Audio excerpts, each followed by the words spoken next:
Di tanah Jawa yang kaya akan sejarah, lahirlah seorang pangeran yang kelak menjadi simbol perlawanan terhadap kolonialisme. Seorang pemimpin yang tidak hanya berjuang dengan pedang, tetapi juga dengan hati dan keyakinan. Dialah Pangeran Diponegoro, sosok yang namanya akan terus dikenang dalam lembaran sejarah Indonesia. Perjuangannya bukan hanya sekadar pemberontakan. Ini adalah kisah tentang kehormatan, tentang agama, dan tentang tanah air yang tercinta. Pangeran Diponegoro lahir pada 11 November 1785 di Yogyakarta dengan nama bendara Raden Mas Mustahar. Ia adalah putra sulung Sultan Hamengkubuwono III. Namun, sejak kecil, ia lebih memilih hidup sederhana di luar istana. Ia tidak tergoda oleh kemewahan bangsawan, melainkan memilih mendalami ajaran Islam, berguru pada ulama, dan memahami nilai-nilai kehidupan rakyat kecil. Di lereng-lereng gunung, di tengah persawahan, Diponegoro tumbuh bersama rakyatnya. Ia melihat sendiri penderitaan mereka akibat pajak tinggi dan kesewenang-wenangan Belanda. Ia menyaksikan tanah leluhur yang semakin terkikis oleh tangan-tangan asing. Hatinya bergejolak. Kemarahannya tumbuh, dan ia bersumpah, ia tidak akan tinggal diam. Pada awal abad ke-19, Kesultanan Yogyakarta semakin kehilangan kekuasaannya.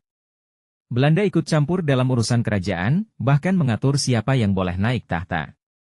Tak hanya itu, pajak yang tinggi dan kebijakan kolonial yang kejam semakin menyengsarakan rakyat.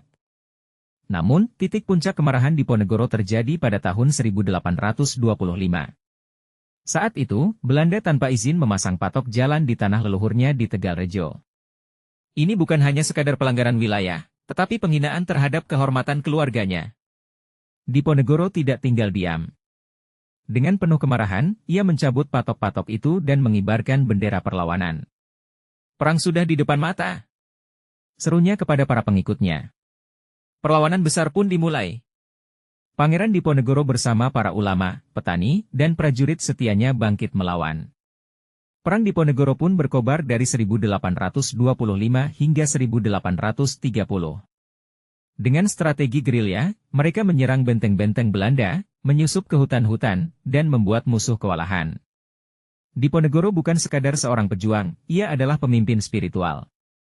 Ia percaya bahwa perang ini adalah perang suci, perang melawan ketidakadilan. Setiap langkahnya didasarkan pada keyakinan dan doa. Para pengikutnya memanggilnya sebagai Ratu Adil, pemimpin yang diramalkan akan membawa keadilan bagi rakyat Jawa. Namun, perang ini juga membawa penderitaan besar. Belanda, yang awalnya meremehkan perlawanan ini, akhirnya mengerahkan lebih dari 30.000 pasukan untuk menumpasnya. Desa-desa dibakar, ribuan rakyat terbunuh, dan Yogyakarta menjadi medan perang yang penuh darah. Meski begitu, Diponegoro tidak pernah menyerah.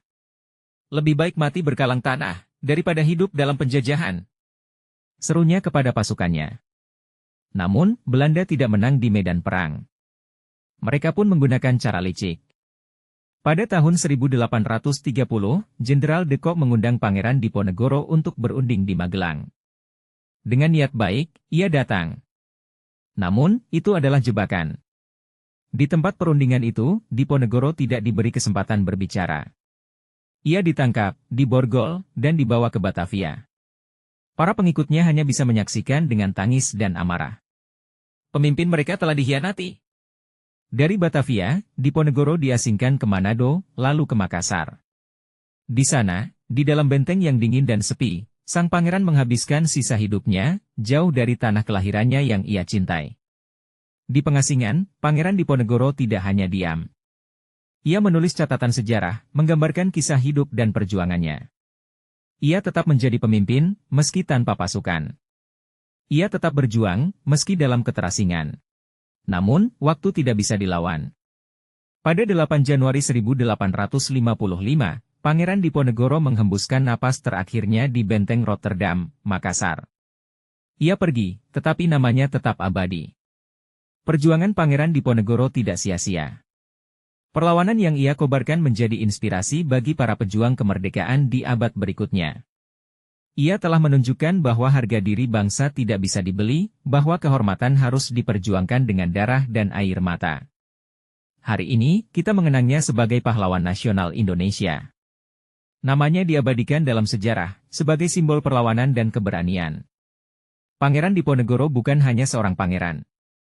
Ia adalah legenda. Ia adalah api yang tak pernah padam.